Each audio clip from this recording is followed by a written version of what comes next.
record ya. Ya. Yang terakhir kita bicara tentang penilaian etika dan kemudian kenapa timbul perbuatan atau kelakuan tertentu ya. Ini secara normatif ya. Oke, kemudian kita masuk ke slide berikutnya. Nah, ini mulai ada pendapat beberapa orang. Yang pertama ada seorang romo ya, seorang romo atau pemimpin agama Katolik yang berbicara, yaitu apa ini? Saya nyebutnya apa ya? Bapak Frans Magnus Suseno.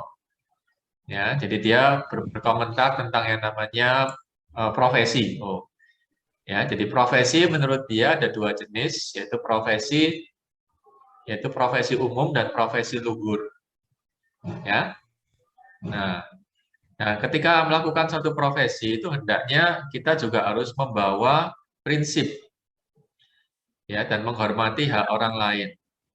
Ya, nah, ya, jadi prinsip bertanggung jawab. Ya, jadi bertanggung jawab menyangkut pekerjaan, hasil, kemudian berkualitas, tidak merusak lingkungan dan menghormati hak orang lain. Nah, ini bagus banget ini ya intinya ya. Moga-moga kita semua bisa tertular dengan baik ya. Nah, ini saya akan akan ini ya, akan highlight ya. Nah, jadi profesi itu bertanggung jawab ya. Kemudian menghormati hak orang lain ya. Jadi juga berkualitas, artinya punya nilai tadi, ya.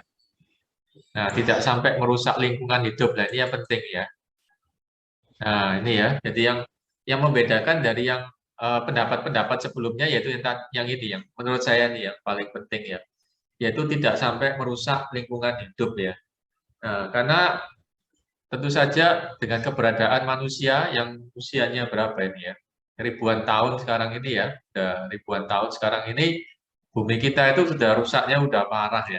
Nah, ini bukan karena saya ini juga aktivis lingkungan, bukan ya, bukan ya, tapi kita prihatin melihat kondisi dari tahun ke tahun tambah lama tambah rusak ini ya.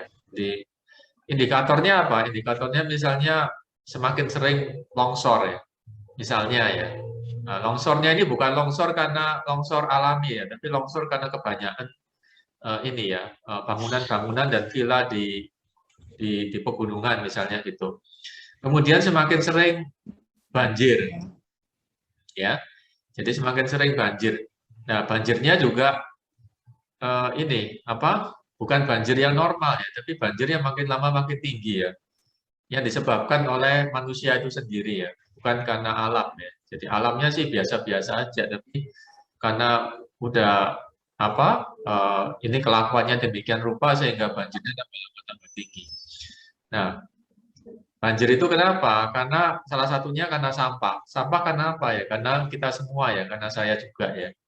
Itu ya. Jadi menurut saya sih dalam pelajaran etika ini yang paling penting adalah etika untuk tidak merusak lingkungan ya. Atau paling enggak ya minimalisir lah. Ya. Nah, bayangkan ketika di saluran-saluran pembuangan dan air itu isinya banyak sampah plastik ya, gitu ya, seperti itu. Ya. Nah, dan juga banyak ya saya nggak teruskan ya, karena pasti nggak menyenangkan ya hal-hal seperti begitu ya. Bahkan sampai kerusakan dan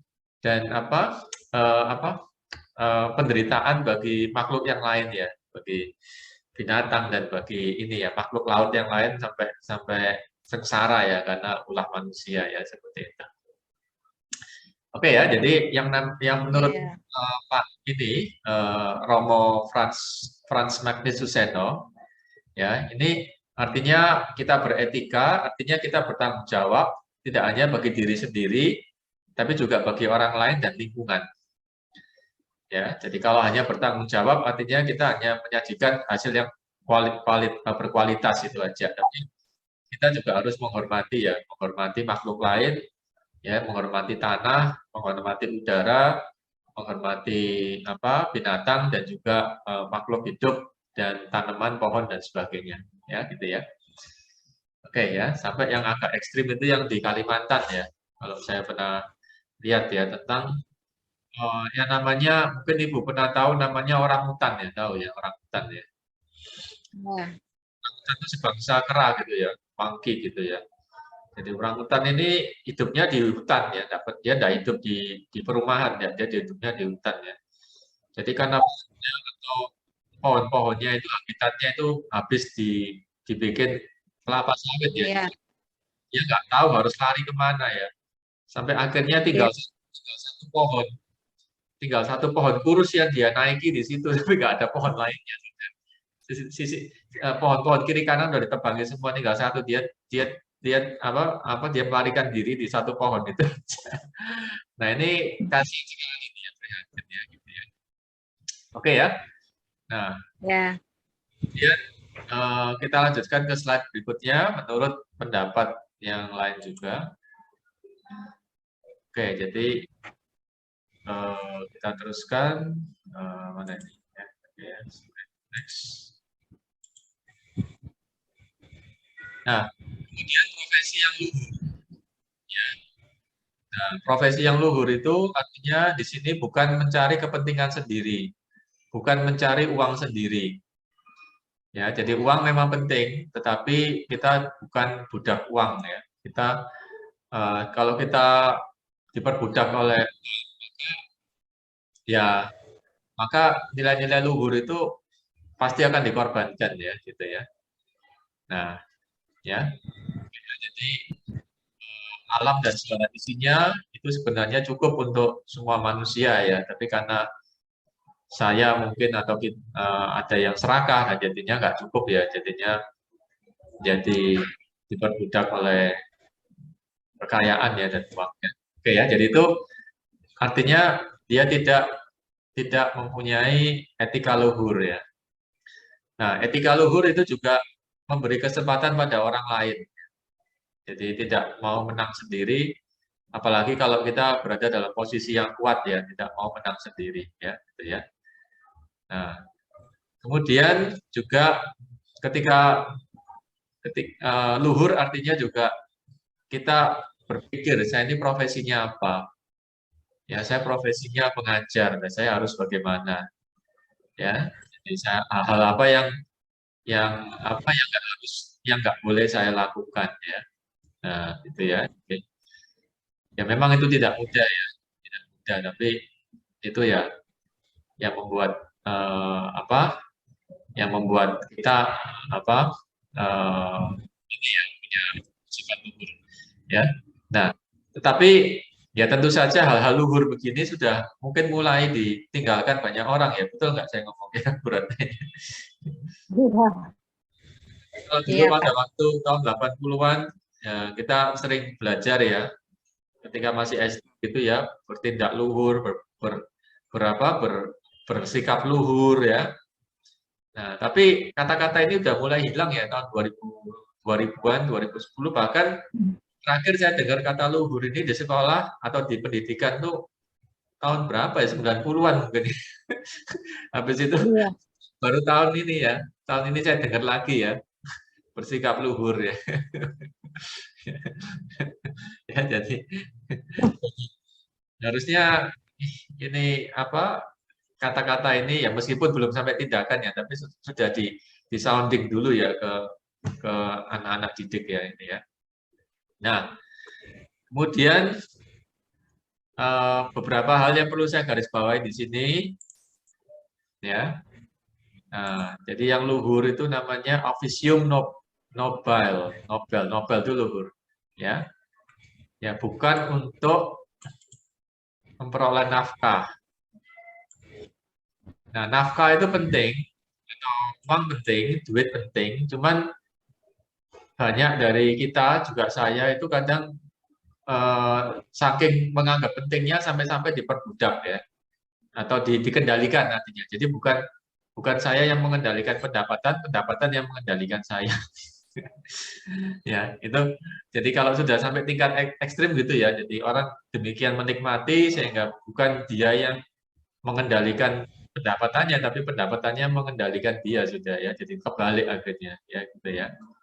Nah, kemudian mendahulukan kepentingan orang lain. Nah, ini untuk meredam itu tadi ya, meredam kita dikendalikan oleh pekerjaan dan uang itu tadi ya.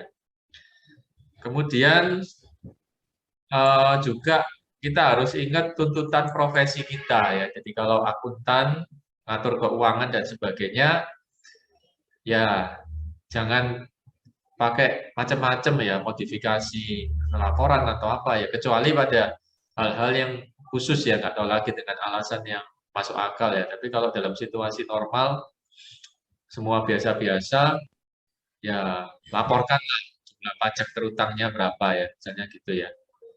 Ya, jadi misalnya bisnisnya kita berjalan dengan baik, lancar, diberkati, hasilnya bagus, nggak ada kendala, di tempat yang aman.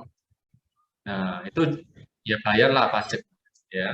Dan pajaknya juga nggak memberatkan, ya kita bayarlah ya. Meskipun kita tahu cara ngakalinya atau menghindarinya tahu, tapi ya sebaiknya jangan begitu ya. Jadi, nah itu ya. Jadi, nah ini dalam profesi kita juga kita harus mengingatkan orang lain ya. Jadi misalnya saya di bidang itu, ya saya harus mengingatkan juga ya. Ya jangan keterlaluan gitu loh maksudnya ya. Jadi ya maksudnya jangan keterlaluan ya. Jadi ada tuntutan luhur profesi ya gitu. Nah itu berhubungan dengan moralitas ya. Nah moralitas. Nah itu semua tidak ada yang tahu. Tidak ada yang tahu kecuali kita dan yang atas. Ya bahkan kalau semakin pinter triknya pun juga nggak ada orang yang tahu ya. Gitu ya. Nah tetapi itu hati kita yang tahu ya seperti itu. Ya. Oke. Nah kemudian saya lanjut ke ini ya ke slide berikutnya. Ini saya clear. Next. Ya, kemudian pengertian profesi. Ya, oke ya sebentar ya. Ya, sebentar. Saya ambil minum dulu sebentar bisa dibaca ya. Iya.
Oke, ya. Jadi pengertian profesi.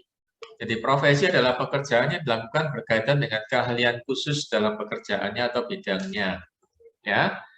Nah, didominasi oleh pendidikan dan keahlian, diikuti dengan pengalaman praktek purna waktu. Oke ya.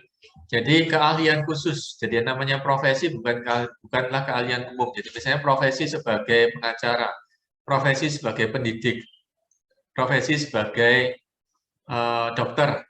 Nah itu spesialisasi. Jadi bukan gabungan ya.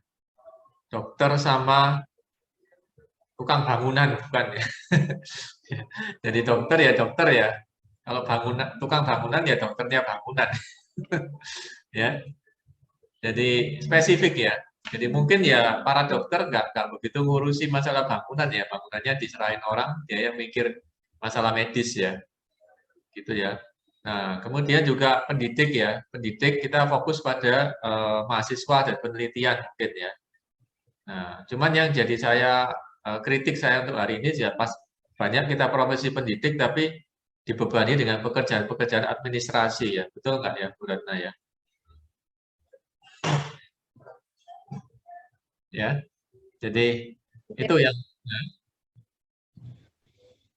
ya. Nah, jadinya profesi pendidik tapi waktu untuk mendidiknya kurang ya, banyaknya menyelesaikan administrasi. Administrasi, bener. Iya, Administrasi jelimet. iya. Itu yang saya rasakan, apalagi kan tingkatan saya di sini kan apa ya boleh katanya kan dosen ya, dosen lebih lagi ya administrasinya lebih detail lagi, lebih lebih macam-macam. Jadi saya pikir loh ini waktu saya 24 kerja ini 8 jam sehari, waktu beresin administrasinya bisa 6 jam sendiri. Bisa Iya, Kak. 2/3. Meskipun PAUD juga kayak gitu loh, Pak. Adminnya jelimet banget. Iya. Jadi akhirnya perhatian kita dan waktu kita untuk yang anak didik ini dan Kurang. pengembangan materi dan apa ini minim. Banyak Nah, bebannya di atas. iya. Dan soalnya kalau kita nggak beresin admin juga nantinya kepangkatan sama tunjangannya terpengaruh gitu ya. Jadi ya mau nggak mau harus beresin juga ya gitu ya. Sama juga untuk pelaporan dan akreditasi dan lain-lain gitu ya. Jadi lambat laun ya seperti gitu. Jadi sepertinya pekerjaan saya di pendidikan tinggi gini ya pekerjaan administrator pendidikan tinggi. Jadi Tabung. jadi makanya begitu saat bisa nge-zoom gini, saya rekam gitu ya, supaya bisa dilihat yang lain-lain bahwa ini masih pendidik ini ya, masih dosen ya, ya masih dosen ya, supaya jadi makanya ekspresinya ke dunia ini, dunia online gitu ya, bahwasanya di YouTube atau di mana saya masukkan channel saya gitu ya, itu. Apalagi sekarang offline-nya sudah nggak ada, semua online gitu ya, berarti ya udah jadi seperti saya pagi sampai jam 9 sampai jam 3 atau jam 4 saya duduk di depan layar terus gitu. Ya, jadi namanya pendidik tapi duduk depan layar terus lagi mas. Seperti itu ya. Ya, itu tetap kita syukuri ya, tetap kita syukuri lah. Ya, cuman kadang kita kritik ke ini ke pemerintah ya, Bu, ya dibikin administrasinya bikin simpel ya, jadi nggak waktu lebih baik lebih bisa dihabiskan untuk pengembangan materi dan komunikasi dengan siswa gitu ya seperti itu. Iya, benar itu. Iya, jadi bukan dokumentasi ya, kalau gini kan sifatnya kan apa memperindah dokumentasi kita. Oh. Jadi iya, jadi track record kita perindah gitu ya, bagus gitu ya, sampai ngabisin waktu banyak tapi dalam hati komunikasi dengan anak didiknya jauh berkurang gitu ya gitu. Iya. Oke ya, tetap kita syukurilah, nggak apa-apa. Oke, mungkin ke depannya ada perbaikan ini ya dengan online gitu ya. Oke. Karena saya lihat juga di sistemnya pemerintah juga administrator sudah mulai pembenahan ya sejak zaman Jokowi gini. Jadi digitalisasi dengan tujuan supaya penyederhanaan dan efisiensi waktu gitu ya. Gitu. Tapi dalam prakteknya digitalisasi juga apa mengambil waktu kita karena detail informasinya jadi lebih banyak. Iya, lebih jelimet betul, betul Bu Ratna ngomong. Jadi karena digitalisasi ininya apa detailnya jadi lebih banyak, lebih Iya, jelimet. ukurannya itu lebih Iya, itu jelimet. jadi minta sampai foto, video, sampai deskripsi, sampai detailnya segala macam diminta ditanya itu. Gitu. Tapi ya tetap secara umum ada perbaikan kok di dalam apa pemerintahan yang baru ini tetap dibandingkan yang dulu ya tetaplah. Oke ya, jadi itu adalah profesi. Saya rasa bisa saya lewati ini ya. Oke ya, oke saya terus. Ya, jadi yang namanya profesi ya harusnya sebagai pendidik ya punya waktu banyak, lebih banyak, mungkin 2/3 untuk ini untuk anak didik ya gitu. Dan itu juga mulai ada ya Bu ya di dalam sistemnya Ristek Dikti ya, bahwasanya kita ditanya, kamu mau lebih fokus kemana? Ke pendidikan, ke pengajaran, ke penelitian, atau ke pengabdian masyarakat. Itu terakhir kita juga ditanya gitu ya, mau berapa persen dari waktumu dihabiskan untuk 3 hal ini ya. Nah, ya terus saya kasih masukan ya, saya untuk yang pengajaran saya pengennya lebih banyak ya, kalau bisa 60%, 50% ya. Kemudian sisanya untuk pengabdian sama penelitian ya gitu. Itu sudah ditanya dari sistemnya Ristek Dikti ya barusan ini ya, berapa bulan yang lalu sempat ditanya gitu ya. Kemudian apa arti dari profesional? Ya, jadi profesional artinya bisa dua pengertian kalau lihat dari bahasanya. Yang pertama adalah profesional adalah orang yang ahli dalam bidang itu. Ya, terus yang kedua, orang yang menjadikan bidang itu sebagai mata pencarian. Nah, bisa jadi dua-dua ini jadi satu ya. Jadi yang pertama misalnya dia profesinya dia sukanya main tenis ya, main tenis, main olahraga tenis ya. Nah, dan dia menjadikan main tenis sebagai profesinya dia. Maka bisa dua kemungkinan. Yang pertama, dia main tenis tambah pinter. Yang kedua, main tenis dia bisa pakai untuk cari uang, ya, untuk cari pekerjaan, untuk cari profesi. Ya, gitu ya. Oke. Kemudian memerlukan latihan khusus. Ya, jadi kalau kita profesi, baik itu mengajarkan anak kecil pun, itu sebenarnya ada juga teorinya, ada juga caranya, ada juga pelatihannya. Ya, gitu. Kemudian nomor 3, pekerjaan tersebut menghasilkan cash flow atau rupiah. Ya, jadi karena kita sudah menghabiskan waktu di situ, Bu Ratna sudah dan saya sudah menghabiskan waktu di sini, maka otomatis atau seyogianya menghasilkan rupiah juga. Ya, karena usia kita nggak bisa kembali ya Bu Ratna ya, betul ya. Usia nggak bisa kembali, kita nggak bisa, ya kesulitan ya kalau bekerja misalnya Zoom gini di 2 tempat, 3 tempat, nah misalnya ya bisa, tapi kan agak kesusahan ya. Nah, kesusahan ya. Jadi karena kita punya satu profesi yang tetap ya, dan profesi lain itu sampingan ya. Nah, jadi itu seyogianya juga bisa menghasilkan cash flow yang lumayan lah ya, untuk paling enggak untuk menutupi biaya hidup ya gitu. Dan yang satu lagi, biaya hidup itu terus berjalan ya. Ya biaya terus berjalan, tapi pendapatan belum tentu jalan terus ya. Betul nggak? Pendapatan atau peningkatan pendapatan ya. Iya. Ya, iya kan? Jadi kalau hidup itu mesti ya makan 3 kali sehari, minum, kebersihan, tempat tinggal, kemudian rekreasi, itu mesti ada. Nah, tapi pendapatan tidak mesti mengikuti itu terus. Iya. Iya kan? Gitu. Oke, kemudian nomor 4, keahlian tertentu sesuai dengan keahliannya. Jadi kita menginvestasikan waktu kita di mana. Nah, ini penting ya. Jadi kita menginvestasikan waktu kita dalam pekerjaan. Kita menginvestasikan waktu kita untuk pembelajaran orang lain. Kita menginvestasikan waktu kita untuk pendidikan. Kita menginvestasikan waktu kita untuk anak-anak kita atau keluarga kita. Ya, jadi di mana waktu kita dihabiskan, yaitu adalah jiwa kita yang sebenarnya ya, gitu ya.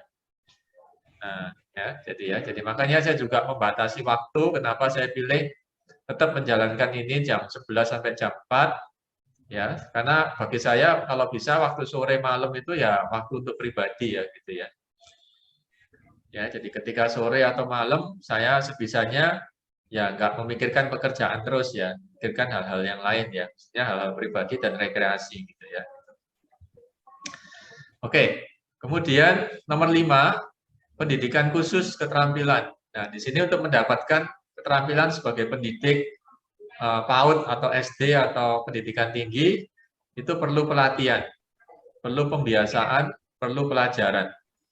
Ya, nah terima kasih juga dengan pembelajaran Google ya sekarang ya. Pembelajaran Google sekarang bisa menjangkau 99% dari pembelajaran dunia ya. Ya, nah ini semoga bisa dimanfaatkan secara maksimal ya pembelajaran Google ini ya. Oke, ya. Nah, kemudian nomor 6, memahami standar moral profesi. Nah, ini kembali kepada diri kita sendiri. Kalau kita mau dihargai orang, ya kita harus menghargai orang. Kita mau menghormati orang, ya kita harus kita mau dihormati, ya kita harus menghormati orang lain. Ya. Jadi ini kaidahnya ya seperti begitu ya. Jadi, apa yang kita nggak mau orang lain lakukan, ya jangan lakukan itu ya. Gitu ya. Kemudian nomor 7, kepentingan masyarakat. Ya, jadi sebisanya kepentingan pribadi di bawah kepentingan masyarakat. Tapi ini zaman sekarang tidak mudah ya, Bu Ratna ya. Tidak mudah, sangat tidak mudah. Apalagi kalau berbenturan dengan yang itu tadi ya, namanya dalam tanda kutip bencana itu tadi ya. Misalnya apa? Bencana, misalnya bencana dalam kota apa? Banjir. Nah, banjir ya kita naik mobil. Banjir ya. Kalau bisa mobil kita jangan mogok, jangan macet, jalan terus, sedangkan di depan itu kadang ada sepeda motor ya kadang ya gimana daripada mobil kita macet mogok ya harus ya mereka kena ombak gitu. Iya kan? Ya daripada saya berhenti terlalu sopan santun dalam banjir nanti mobil saya mogok ketinggalan di sini saya repot nanti ya. Panik, panik, panik kadang itu. Iya kan? Jadi Iya, iya kan? Jadi kita dalam situasi darurat begitu nomor 7 ini susah ya. Nah, tapi dalam situasi normal, keadaan normal, semuanya lancar, nggak ada banjir, hujan biasa, nggak ada hal-hal yang angin puting beliung atau apa, ya ini bisa terjadi ya, bisa kita jalankan ya. Oke. Kemudian nomor 8, izin khusus. Nah, ini masalah perizinan. Nah, kemudian nomor 9, terorganisir ya dalam suatu organisasi. Nah, nomor 8 sama 9 ini berhubungan sama administrasi dan peraturan ya seperti itu. Oke ya. Ya, ada pertanyaan, Bu Ratna? Nah, belum, Pak. ya. Jadi singkatnya di sini ini mungkin kita juga nanti kita bisa break lagi kalau perlu enggak apa-apa. Iya. Oke, tapi sudah hampir jam ini kok ya. Hampir jam 4 mungkin. Ini nanti apa? Mungkin jam setengah 4 kita sudah bisa selesai ya, Bu Ratna ya. Iya. Ya, setengah 4 kita juga bisa selesai supaya nggak overload ya. Ya, supaya bisa santai. Atau kalau sebelumnya itu Bu Ratna sudah capek juga nggak apa-apa. Kita Enggak. Kalau bisa ya, ya soalnya masih ada kegiatan lain. Oh iya. Oke, berarti saya selesaikan ini slide-nya, tinggal sedikit ya Bu ya. Nah, iya. Ya, oke ya, sedikit lagi slide-nya saya selesaikan. Ya, sebentar saya. Kemudian apa yang dituntut dari seorang yang profesional, ya? Nah, tentu saja dia dituntut untuk ini tanggung jawab terhadap yang lain. Nah, ini ya. Jadi setelah dia bisa memenuhi kebutuhan dasarnya sendiri, secara mandiri, maka dia harus bisa berkontribusi untuk orang lain dan lingkungannya. Ya, jadi saya ulangi ya. Jadi seorang profesional dituntut untuk apa? Pertama dia harus bisa memenuhi kebutuhannya diri sendiri dulu. Ya, jadi selama kita nggak bisa memenuhi kebutuhan diri kita sendiri, ya itu tadi ya kesehatan kita, tempat tinggal kita dan sebagainya, kita nggak akan mungkin bisa ke orang lain dan mungkin bisa. Ya, apalagi mikirin lingkungan ya. Iya. Diri sendiri aja bisa. Iya, makan minum sendiri aja kesusahan, terus mau mikirin lingkungan ya nggak bisa ya, lingkungan dia kita korbankan untuk keberlangsungan hidup kita. Ya, jadi kalau kita sudah bisa memenuhi secara mandiri kebutuhan diri kita sendiri, ya secara fisik, mental dan emosional, nah, dan mungkin juga keluarga inti kita, nah baru kita bisa ekspres, bisa keluar ke orang lain dan lingkungan gitu ya. Nah, jadi pengetahuan kita bisa kita bagikan, keahlian kita bisa kita bagikan, tanggung jawab kita juga kita bisa bagikan, etika kita juga bisa jalan. Ya, jadi etika ini bisa jalan itu tadi kalau kebutuhan dasarnya terpenuhi dulu. Nah, kalau kebutuhan dasarnya nggak terpenuhi itu akan sangat sulit, sangat sulit. Ya, Ya. jadi gimana saya bisa mengajar kalau misalnya saya sekarang kehausan misalnya, ya, gimana mau ngajar kalau sekarang misalnya belum makan dari tadi pagi, nah itu ya kan susah kan, iya kan, ibaratnya lumpuh gitu ya, jalan tapi dengan Iya. lumpuh ya, dengan terseok-seok gitu ya jalannya ya, gitu ya. Nah, jadi ketika profesi itu dituntut, jadi dia harus ada minimum standar kualitas hidup yang harus dia udah capai dulu, ya. Oke.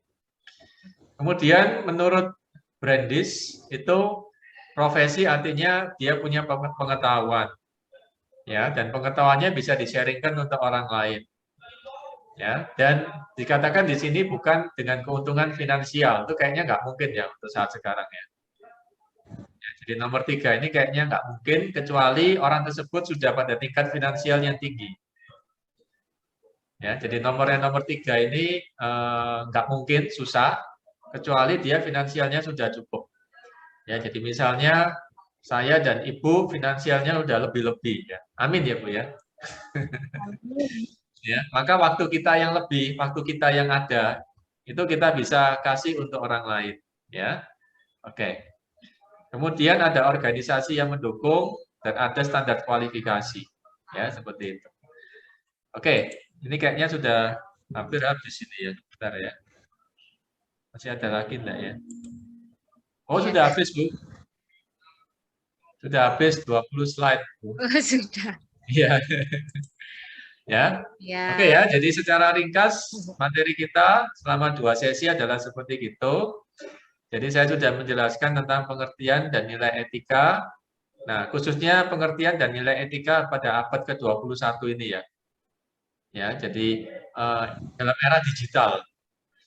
Ya, jadi dalam era digital, kemudian definisi dari nilai itu apa, kemudian pengertian Ya. etika itu apa, ya.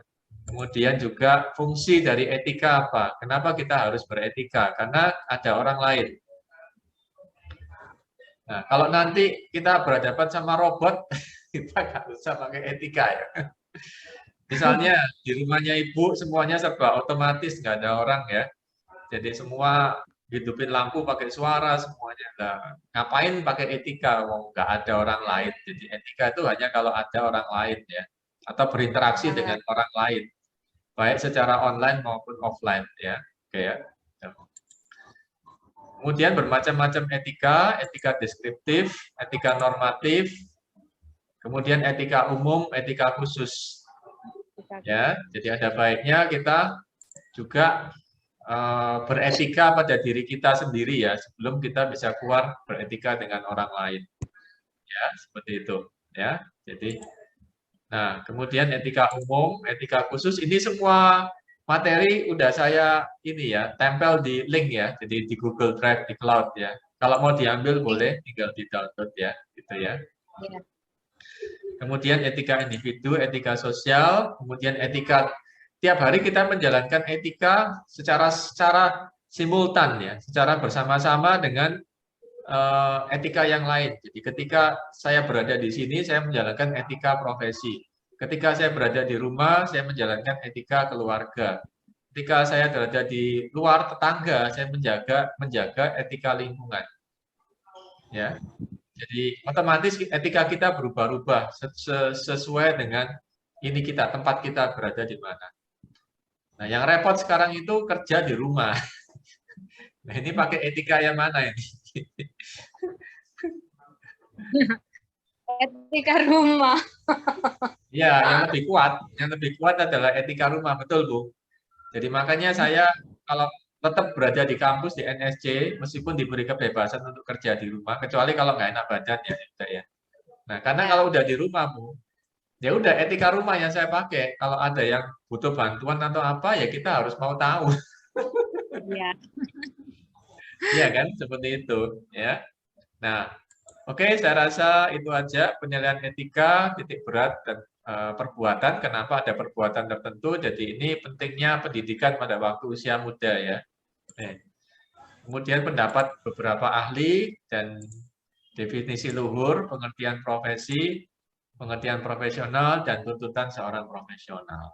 Ya, oke, terima kasih sudah mendengarkan perkuliahannya Bu Ratna. Jadi Bu Ratna ini mewakili juga para peserta yang lain yang berhalangan, ya, sehingga perkuliahan ini bisa berjalan. Jadi saya nggak ngomong sendiri. Iya. Jadi kalau saya ngomong sendiri kan nggak enak Bu ya, masih perkuliahan ngomong sendiri meskipun bisa ya, habis itu diupload, tapi kan nggak enak. Tapi kalau ada, paling nggak ada satu mahasiswa kan bisa ada interaksinya. Jadi Bu Ratna ini mewakili, membantu kita semua, sehingga pembelajaran ini bisa dinikmati juga secara online gitu ya. Sesi 1 dan 2. Oke, ada pertanyaan Bu Ratna? Ya, nanti mungkin sewaktu-waktu kalau saya butuh nanti saya bisa WA Bapak. Ya, nanti jawabannya. Iya. Ya, nanti jawabannya saya jawab di waktu pertemuan nanti hari Rabu nanti ya. Jadi nanti anak-anak bisa tanya hari Rabu, nanti kita lanjutkan ke sesi 3 dan 4, terus nanti bisa jawab pertanyaan para mahasiswi seperti itu. Ya, oke, terima kasih atas waktunya Bu Ratna. Mohon maaf jika ada salah dan kekurangan. Kemudian sampai ketemu lagi hari Rabu. Saya izin pamit dulu ya. Ya, monggo. Ya, oke, terima kasih. Selamat siang. Ya, oke ya. Jadi saya langsung mulai aja. Selamat pagi Bu Ratna. Ya, semoga sehat selalu. Ya. Nah, ini mereview sebentar tentang pertemuan sebelumnya. Ya, jadi tujuan dari mata kuliah etika profesi adalah memperkenalkan pentingnya etika dalam kehidupan. Ya, jadi etika ini memang sifatnya normatif, tapi sebenarnya ini sangat penting sekali ya bagi kita. Ya, nah khususnya dalam kehidupan kita saat ini, ya, dalam kehidupan kita dan lingkungan, ya, lingkungan kita, ya, dalam dunia kerja, kemudian juga ketika kita berhubungan dengan teknologi informasi saat ini, ya, jadi ini sangat penting, ya. Oke ya, jadi etika kita dalam bersosial media, juga dalam profesi kita, kemudian dan juga dalam hal-hal yang lain, ya gitu. Oke. Nah, kemudian yang kedua, jadi etika berkenaan dengan benar atau salah, kemudian baik atau buruk ya. Nah, di mana saat ini istilah benar atau salah, baik atau buruk itu sifatnya sangat relatif ya untuk saat ini ya. Oke ya. Nah, di sini etika paling tidak memberikan standar ya, standar yang mengatur bagaimana seharusnya kita bertindak ya, bagaimana seharusnya kita berperilaku, bagaimana seharusnya kita berbicara ya. Jadi etika mengatur itu ya, bukan mengatur tapi istilahnya memberi standar di mana dalam setiap situasi kita semestinya bisa tahu diri ya, kita bisa tahu diri menempatkan posisi kita dengan ucapan dan perbuatan kita secara tepat ya. Nah, oke ya. Nah, sehingga kita bisa diterima oleh komunitas yang ada di situ ya. Oke ya, jadi ini pentingnya mata kuliah etika ya gitu. Nah, kemudian apabila sesuatu dipandang baik ya, sesuatu dipandang baik, maka istilahnya mendatangkan satu rahmat juga ya, mendatangkan satu rahmat, mendatangkan kebaikan ya.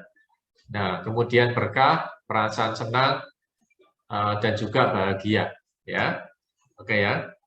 Nah, yang mendatangkan rahmat, berkah, perasaan senang, bahagia ya, dan pekerjaan dapat berlangsung dengan jauh lebih lancar ya. Ya, karena ada kerjasama antar anggota ya. Kayak seperti itu ya. Jadi kerjasama itu mendatangkan sesuatu yang baik ya. Nah, sebaliknya apabila sesuatu itu tidak bisa diterima atau dianggap tercela, dianggap buruk, ya, bertentangan dengan norma, ya. Nah, maka biasanya ada kendala dalam kerjasama. Ya, jadi misalnya ada kendala dalam kerjasama. Ya, jadi kerjasamanya mengalami kendala. Ya, oke ya. Gitu. Oke. Nah, kemudian kegunaan etika, ya. Nah, mengambil sikap yang wajar, memahami adanya perbedaan. Nah, mungkin ini yang penting ya. Jadi yang penting saya garis bawahi. Jadi kita memahami dan menerima, ya. Nah, ya, bertoleransi, ya, adanya yang namanya perbedaan. Ya, jadi yang namanya ada perbedaan. Ya. Nah, jadi ada perbedaan ya. Bahwasanya perbedaan itu adalah suatu hal yang wajar ya, satu hal yang wajar, satu hal yang normal, dan perbedaan itu membuat warna ya, membuat warna ya. Jadi kita tidak hanya hidup dengan satu warna, tapi juga warna-warni ya, gitu ya. Gitu. Nah, oke. Nah, oke, sebentar ya.